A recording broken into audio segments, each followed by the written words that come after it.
Wa idza aradallahu bi'abdihi syarra, dan apabila Allah menghendaki keburukan pada seorang hambanya, amsaka anhu bizanbi, maka Allah akan membiarkan dia dengan dosa-dosanya.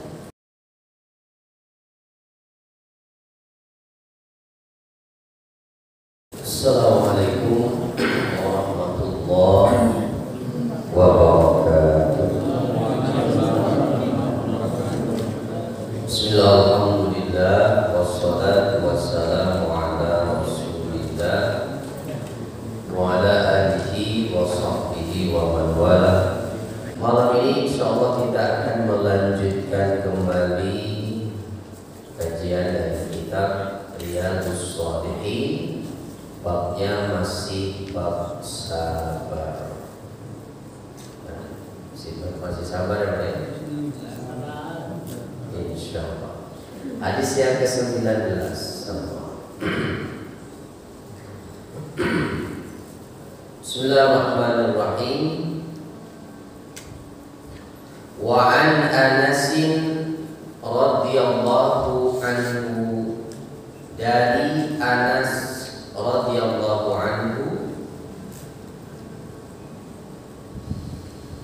qala, ia berkata, qala Rasulullah sallallahu alaihi wasallam, Rasulullah sallallahu alaihi wasallam bersabda,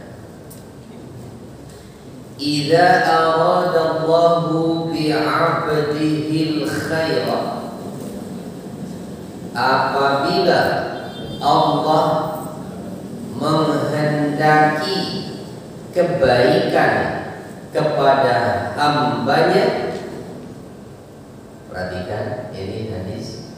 Apabila Allah menghendaki kebaikan kepada seorang hambanya, maka ajjalalahu al-uqubata fid dunya, maka Allah akan menyegerakan hukuman bagi si hamba itu di dunia. Ya, jadi hukumannya disegerakan di dunia. Uqubah itu hukuman atau siksaan.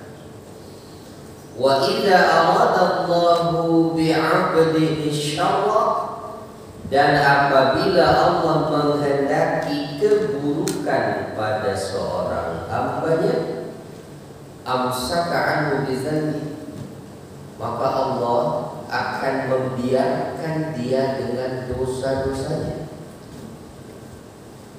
Berdosa dan masih tetap dibiarkan berleluasa hidup di dunia ini, hatta yuwafiya bihi yaumal qiyamah, sampai Allah nanti yang akan membalas dengan penuh balasan akibat dosanya di hari kiamat nanti. Nah, kira-kira bisa dipahami sepintas dari hadis ini apa maksudnya? Dalam riwayat yang lain Nabi juga mengatakan bahwa inna idhamal jaza ma'a idhamil bala, sesungguhnya besarnya balasan yang akan diterima seorang hamba, maksudnya itu sebanding dengan besarnya bala. Ya, besarnya pahala itu sebanding dengan besarnya bala. Wa inna Allah ta'ala, dan sesungguhnya Allah ta'ala idza ahabba qauman, apabila Allah mencintai suatu kaum, ibtalahum, justru ciri cintanya Allah itu adalah Allah memberikan bala pada kaum itu, ujian. Faman radiya falahu ridha, siapa yang ridha dengan bala itu maka baginya mendapat ridha Allah. Wa man sakhita, dan siapa yang murka falahu sukhut, maka dia akan mendapatkan murka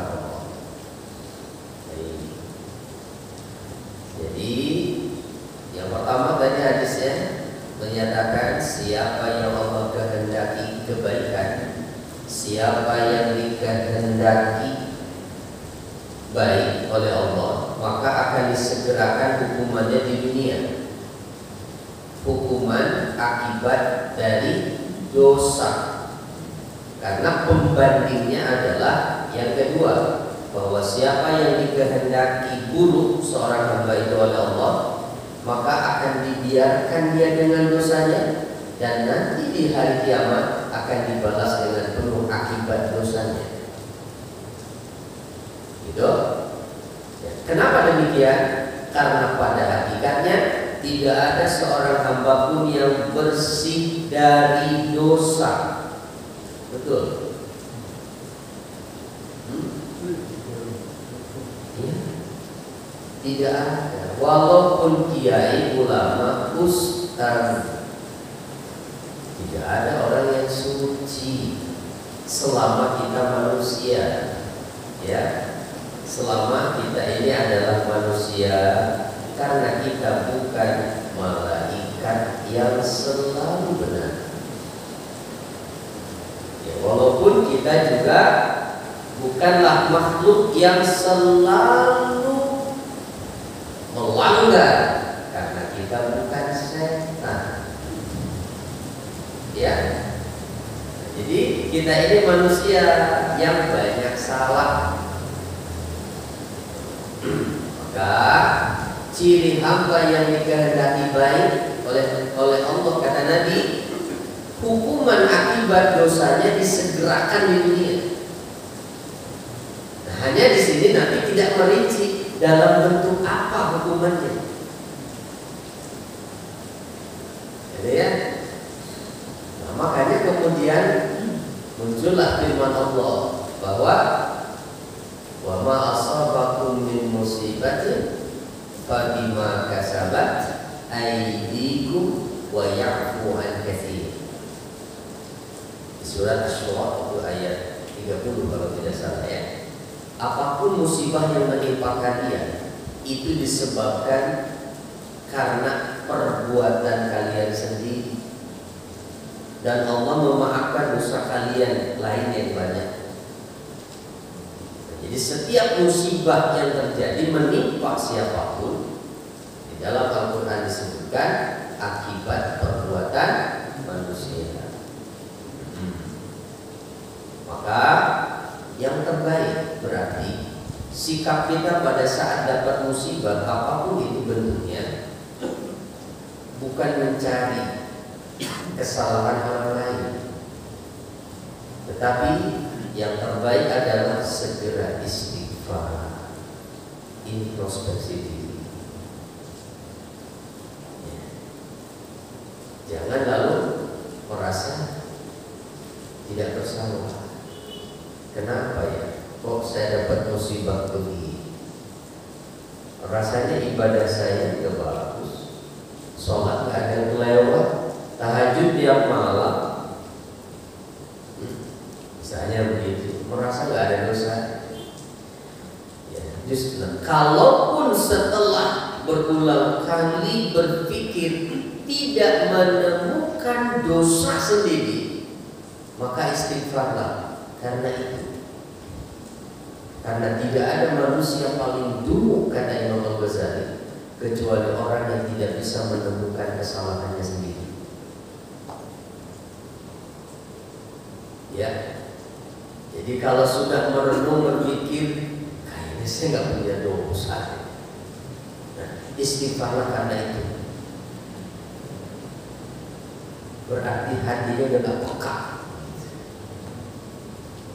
Ya, karena kata Imam Al-Ghazali beliau mengatakan di dalam hidayah itu tidak ada manusia paling dulu kecuali orang yang tidak bisa menemukan kesalahan dirinya sendiri.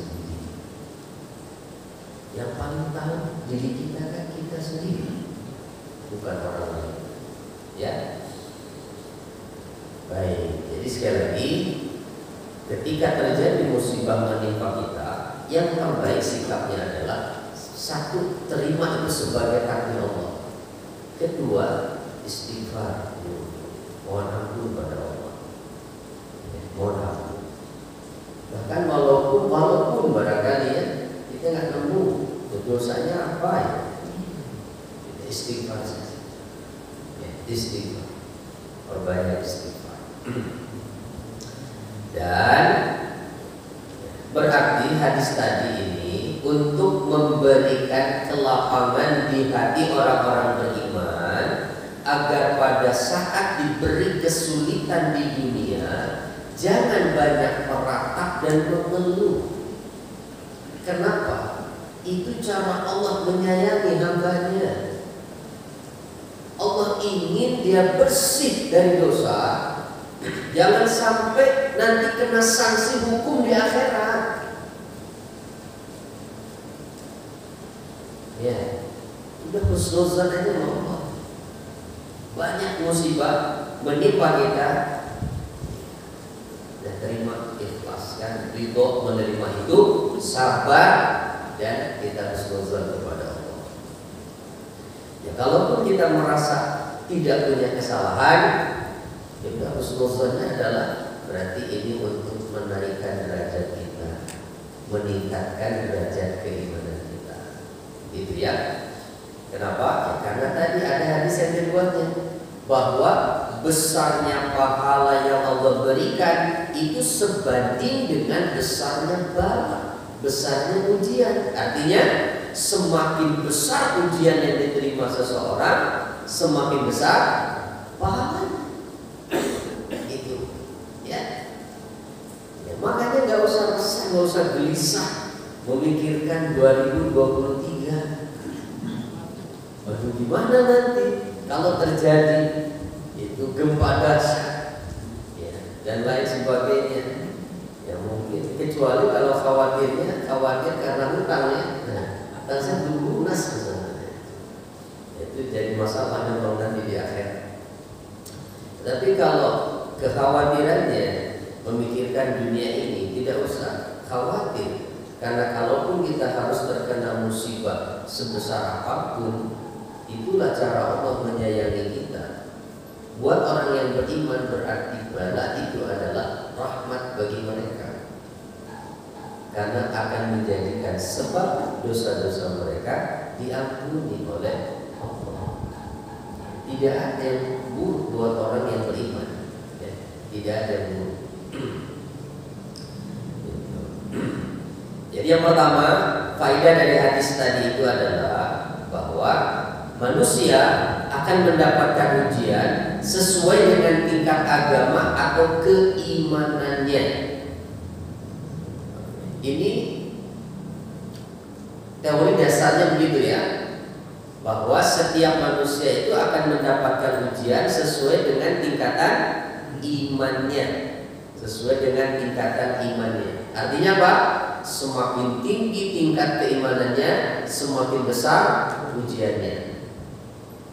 Semakin rendah berarti imannya, ya juga semakin ringan ujiannya. Tapi dalam menilai suatu musibah yang menimpa diri kita sendiri, kita tidak boleh mengatakan bahwa mungkin ini untuk meningkatkan keimanan saya, seolah tidak merasa dosa. Mungkin ujian ini untuk meningkatkan keimanan saya. Kan itu secara tidak langsung mengatakan saya sih nggak punya dosa. Ujian ini Allah berikan untuk meningkatkan kualitas iman saya. Itu secara tidak langsung kata-kata begitu terujuk. Memang siapa kamu? Wali. Jadi penilaian bahwa untuk meningkatkan keimanan itu ya hanya pantas mungkin diberikan pada sosok-sosok yang betul-betul terjaga dari dosa, seperti Nabi.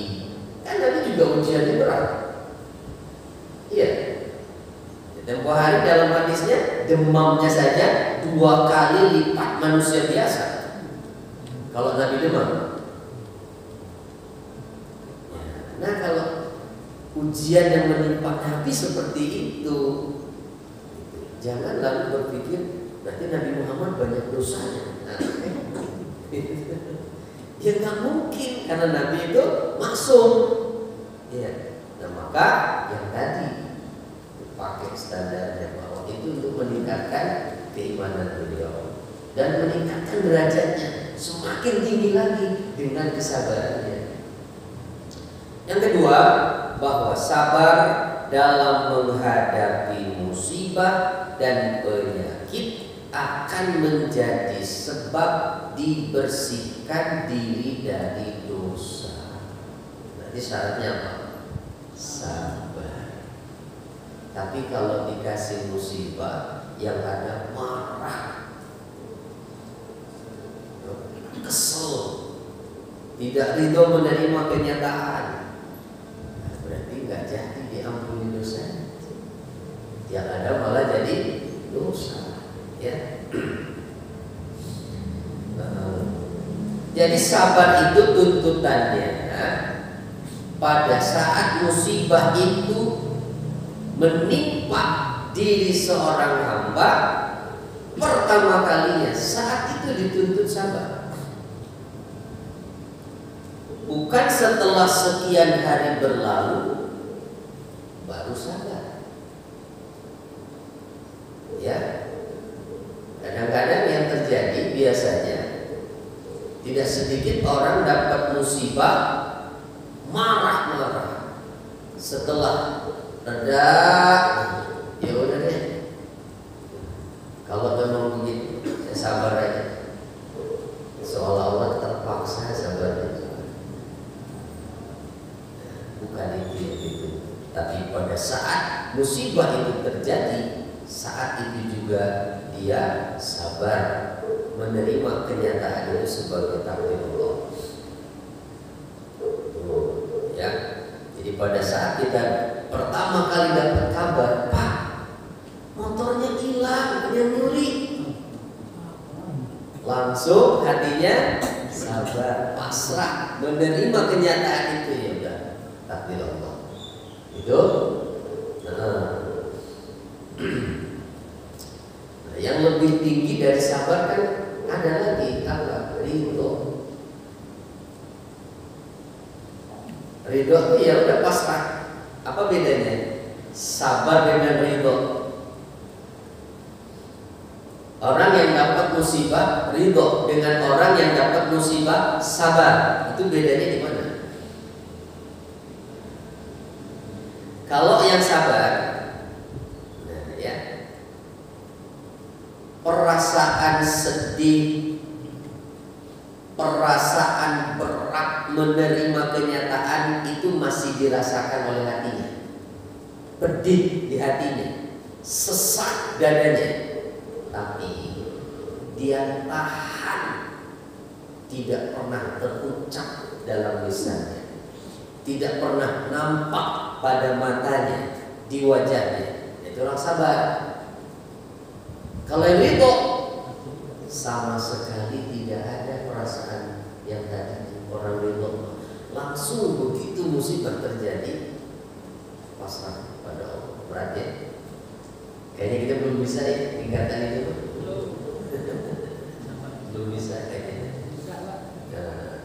Ya paling enggak standar lah ya, berusaha untuk jadi orang yang sabar. Sabar. Nah, kalau sabar, disimpan semua penderitaan yang dia rasakan akibat musibah itu di hatinya. Gak pernah mengeluh kepada manusia. Kalaupun yang mengeluh, hanya mengeluh kepada Allah saja. Jadi jangan suka mengeluhkan penderitaan kepada manusia.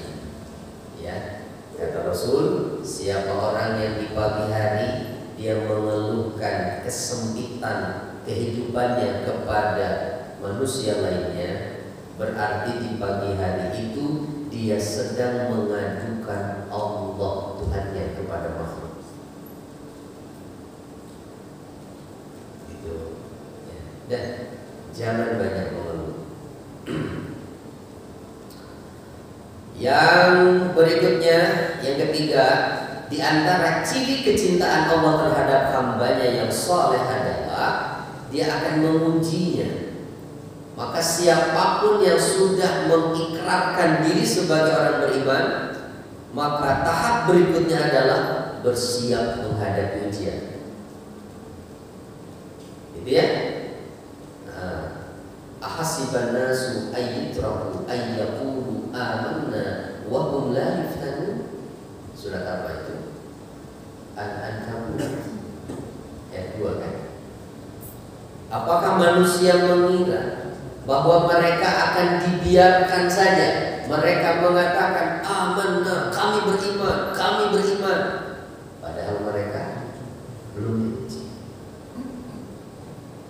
Kalau memang mengaku beriman, siap, Allah akan menunggu bukti keimanan itu.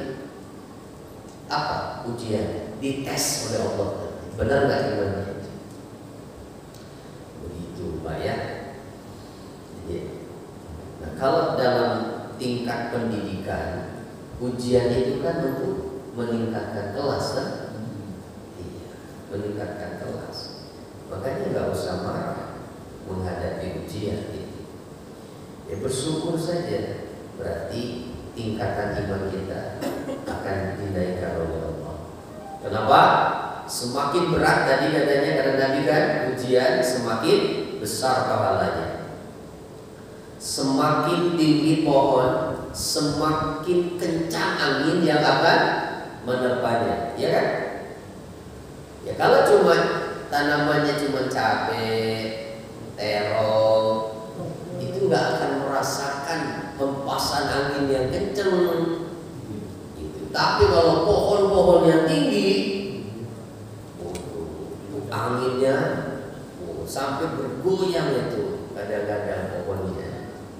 Gitu. Tapi semakin kencang angin akan semakin memperkokoh pohon itu kan. Ya, kecuali kalau yang datangnya angin tornado, ya, itu nggak akan ada yang bisa menahan. Itu karena azab boleh jadi itu. Baik.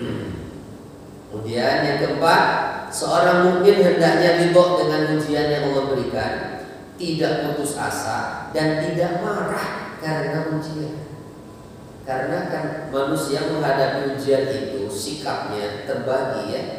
Ada yang menghadapi musibah dengan yang paling tinggi itu tadi ridho. Ada yang menghadapi musibah dengan sabar. Ada yang menghadapi musibah dengan marah, dan dia marah. Nah, kita jangan sampai marah menghadapi ujian itu.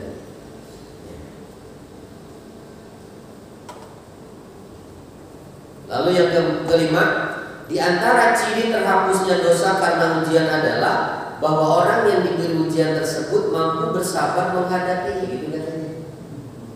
Ya. Jadi seseorang yang diberi ujian, ciri bahwa ujian itu menghapus dosanya, cirinya apa? Dia sabar menghadapi ujian. Karena memang itu syaratnya kan. Sabar. Sabar. Sampai kapan sabar?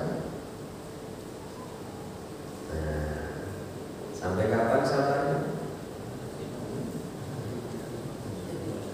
Sampai keluar ya, dari permasalahannya, sampai Allah berikan kenikmatan. Gitu. Sampai kapan? Tidak ada batas untuk kesabaran ya. Jangan suka dibatas-batasi. Itu bahwa kalau sudah 3 kali misalnya gitu, kayaknya udah habis kesabaran saya. Jangan suka dihabis-habiskan stoknya kesabaran. Sabar itu sampai kita meninggalkan dunia ini, kita dituntut untuk sabar. Kenapa? Karena itu sifatnya ahli surga. Ya. Makanya sambutan para malaikat di surga nanti Ketika ahli surga memasuki surga, perkataan mereka apa? Salamun alaikum bima sabartum. Selamat ya untuk kalian semua, karena kalian telah bersabar waktu di dunia. Sabar melaksanakan sholat 5 waktu, walaupun kadang berat, cuaca pagi hujan deras, tapi sabar bangun untuk berjamaah ke masjid. Ya. Udah sabar, tiap bulan Ramadan mau puasa, orang lain makan enak, dia lapar siang-siang, tapi sabar mau melakukan itu 1 bulan tiap tahun. Sabar mau mengorbankan hartanya untuk berangkat ke tanah suci sana. Dan juga sabar dalam meninggalkan hal-hal yang diharamkan oleh Allah, walaupun itu sangat menyenangkan mereka. Tidak tergoda oleh siapa. Sabar termasuk sabar dalam menghadapi ujian-ujiannya. Ya Allah, ya mudah-mudahan kita termasuk orang-orang yang sabar ya.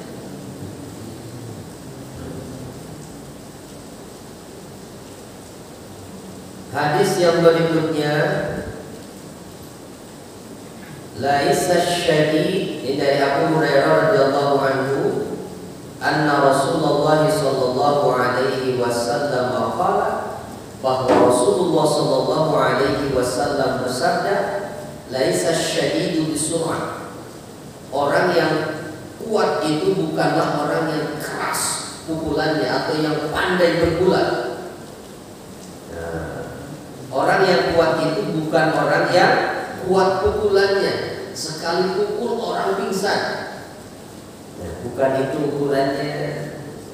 Tapi innamas syadid, sesungguhnya orang yang kuat adalah alladzi yamliku nafsahu 'indal ghadab. Orang yang kuat adalah orang yang sanggup menguasai dirinya ketika dia marah. Nah, ini berarti termasuk bagian dari kesabaran yang dituntut adalah mengendalikan diri pada saat kita marah. Caranya ditahan. Jadi marah itu bukan dihilangkan, tapi ditahan. Kenapa? Karena marah adalah sifat manusiawi, tidak akan bisa dihilangkan. Yang diminta oleh Rasul kita itu menahan marahnya, ya, menahan amarahnya. Salah satu sifat orang bertakwa di surat Al-Imran itu kan, wal kaziminal ghaidh, ya, dan orang-orang yang menahan amarahnya. Kazim, kazamah itu adalah menutup rapat sesuatu sehingga tidak tumpah keluar. Kalau air mineral tersimpan di dalam cup gelas, ditutup rapat dengan plastik sehingga airnya tidak tumpah keluar. Nah, itu namanya kazim. Itu menahan itu begitu, menutup. Artinya apa? Orang yang menahan amarah adalah bukan yang tidak marah. Marah dia, tapi disimpan di hatinya. Gitu? Tidak keluar tampak di matanya jadi melotot dan merah. Tidak tampak keluar di tangannya jadi ringan tangan untuk menampak. Tidak tampak keluar pada lisannya sehingga terucap kata-kata kotor. Tapi disimpan saja di hatinya. Gitu? Di dalam hatinya marah itu, tapi tetap tetap yang keluar dari lisan kata-kata yang baik. Ya. Kira-kira gampang atau berat nih Pak melakukan hal seperti itu? Gimana? Gampang gampang berat. Ya Allah. Apalagi namanya di jalan raya Pak ya. Waduh, itu suasananya panas rasanya banyak sekali itu hal yang memicu amarah kita. Apalagi kondisi macet lagi, kita dituntut untuk tepat waktu datang. Begitu ada orang-orang yang usil dengan kata-katanya. Banyak keluar binatang dari lisan orang kalau di jalan raya kan.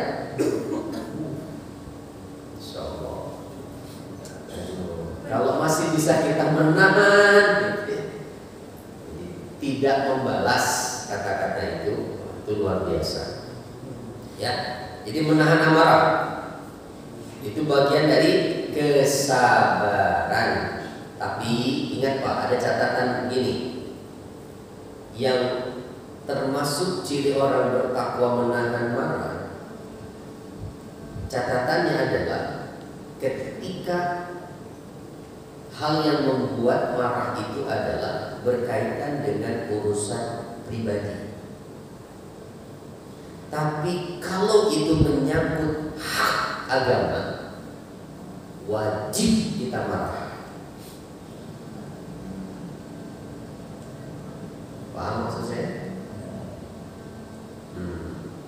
Umpama kalau yang membuat kita marah itu adalah perlakuan tetangga yang bikin nyesek di dada, kata-kata tetangga atau teman atau siapa saja yang mencela kita, marah pada kita, itu sifatnya pribadi, itu yang dituntut tahan, tidak usah marah.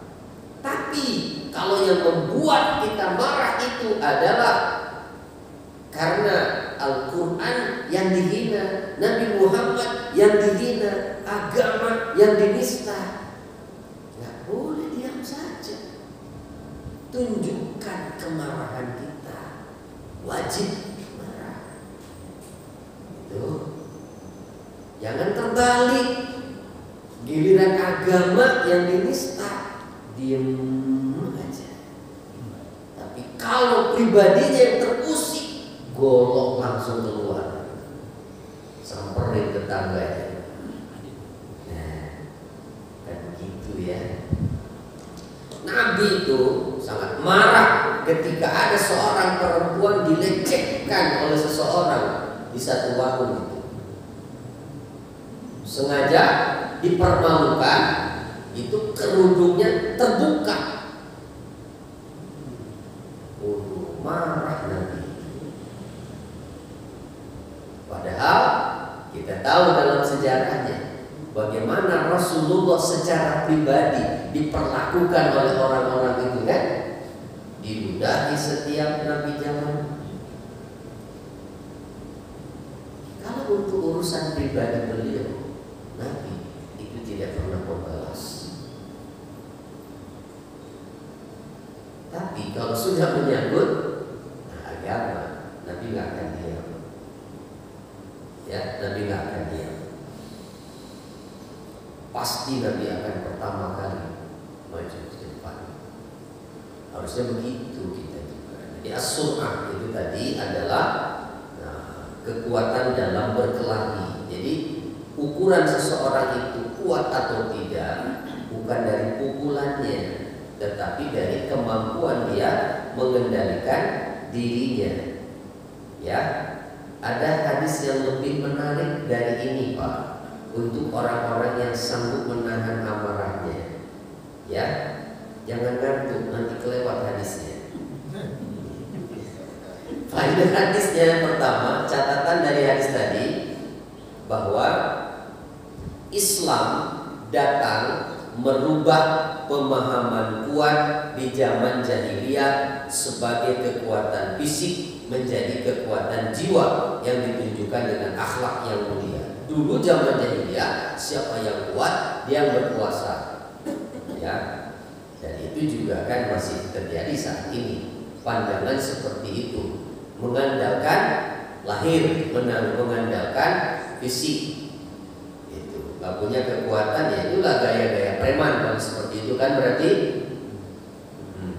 yang berlaku akhirnya hukum rimba. Itu siapa yang punya kekuatan bisa menyisihkan siapapun yang memusuhinya, dia akan berkuasa. Tetapi Islam mengajarkan bahwa kekuatan itu bukan pada fisik, tapi pada jiwa, mental, nilai, moral. Dan setiap bangsa dalam satu kata pepatah mengatakan bahwa sesungguhnya suatu bangsa itu akan diperhitungkan berdasarkan moralitasnya, akhlaknya. Fa'idhumu zahabat akhlaquhu zahab. Maka jika suatu bangsa itu moralitasnya lenyap, hancur, maka akan hancurlah bangsa itu. Ya. Seberapapun kita punya tentara yang hebat, kalau moral bangsa itu hancur, tidak akan bertahan lama. Dan ini yang dijadikan sasaran oleh musuh-musuh kita. Bagaimana generasi yang akan datang mereka menjadi orang-orang yang tidak punya moral. Caranya jauhkan mereka dari agama. Jangan biarkan anak-anak muda betah di masjid. Jangan biarkan mereka semangat belajar agama. Gitu? Iya. Apalagi tambah lagi kan sekarang dengan Islamofobia yang bikin orang akhirnya menjadi takut-takut belajar Islam itu. Nah, hati-hati Pak, hati-hati. Ayo jagalah anak-anak kita ya. Jadi Islam datang itu merubah pemahaman paradigma bahwa kekuatan itu bukan fisik tapi jiwa, ya jiwa. Kedua, berjuang melawan hawa nafsu dan mengendalikan tali kekangnya lebih berat daripada berjuang menghadapi musuh secara nyata. Ya. Jadi kalau begini Pak, kalau kita berjuang menghadapi orang kafir misalnya ya, berhadapan-hadapan dalam peperangan, itu lebih ringan daripada kita menghadapi setan. Kenapa? Kalau menghadapi orang kafir dalam perang, perhatian kita, pemikiran kita fokus mengalahkan dia. Gitu? Tidak ada satu bagian dari diri kita yang membantu kita mengalahkan kita dan memenangkan musuh. Tapi pada saat kita menghadapi setan, ada bagian dari diri kita yang membantu setan mengalahkan kita. Apa? Nafsu kita sendiri. Makanya lebih berat. Makanya kata Nabi itu jihad yang paling berat. Nah, ini keburu kelewat hadisnya, nggak jadi nanti bahagianya. Siapa orang yang bisa menahan marahnya kata Nabi, padahal dia sanggup melampiaskannya, maka nanti di akhirat Allah akan memanggil dia di hadapan seluruh makhluknya, lalu kemudian diberikan pilihan bidadari yang mana yang dia suka. Ayo, mending marah atau ditahan biar dapat bidadari. Jadi besok kalau mau marah ingat hadis ini ya. Jadi siapa yang sanggup menahan amarahnya, pada dia sanggup melampiaskannya, nanti di akhirat Allah akan berikan dia kesempatan untuk memilih bidadari yang disukainya. Alhamdulillah udah masuk Islam ya. Sampai situ dulu, mudah-mudahan apa yang kita bahas malam ini bermanfaat. Subhanallahumma wa bihamdika asyhadu an la ilaha illa anta astaghfiruka wa atubu ilaik. Assalamualaikum.